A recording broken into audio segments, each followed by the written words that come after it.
Bonjour à toutes et bienvenue dans ces nouvelles vidéos. Aujourd'hui, on va parler d'un sujet très important, surtout si vous débutez ou si vous hésitez encore à vous lancer dans les extensions des cils. On va parler des grandes croyances, des phrases qu'on entend partout et qui font souvent plus peur qu'autre chose. Ces mythes, ils bloquent beaucoup de personnes alors qu'en réalité, ils ne sont pas vrais. Moi, c'est Lucia Catinas. Je suis formatrice en extension des cils et j'ai eu la chance de former plus de 600 élèves en France et à l'étranger. Mon travail, c'est d'expliquer les choses simplement, sans compliquer, et surtout de transmettre des techniques qui fonctionnent vraiment dans la vraie vie. Avant de commencer, pensez à vous abonner à la chaîne si ce n'est pas déjà fait, à liker cette vidéo si elle vous a aidé et à activer la petite cloche pour ne rien rater.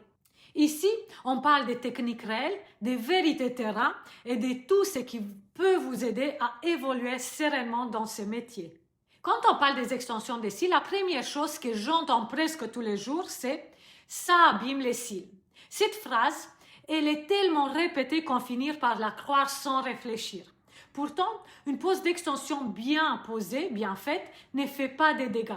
Elle respecte les cils naturels, son poids, sa longueur et son cycle de vie.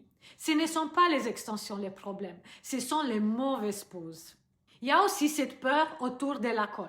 Beaucoup imaginent quelque chose de toxique, de dangereux, presque comme un produit interdit. En réalité, les colles professionnelles sont faites pour ça. Elles ne touchent pas la peau, elles n'entrent pas dans le corps, elles agissent uniquement sur les cils. Quand on connaît son produit et la technique, la colle n'est pas une ennemie. Un autre mythe très courant, c'est de croire que les extensions font tomber les cils plus vite. La vérité, c'est que les cils tombent déjà naturellement. Chaque cil a sa propre durée de vie. Quand il tombe avec une extension dessus, on pense que c'est la faute de l'extension, alors que c'est simplement le cycle normal du cil.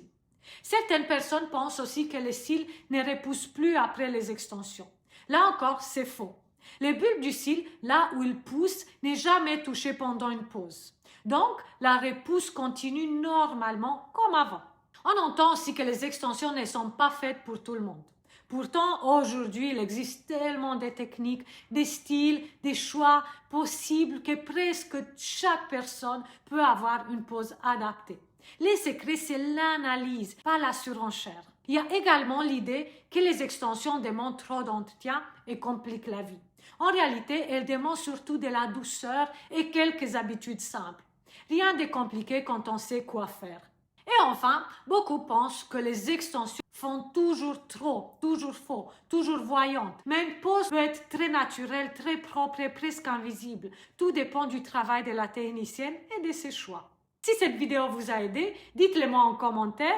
Et si vous voulez continuer à apprendre des vraies techniques pensées pour durer, vous êtes au bon endroit. À très vite.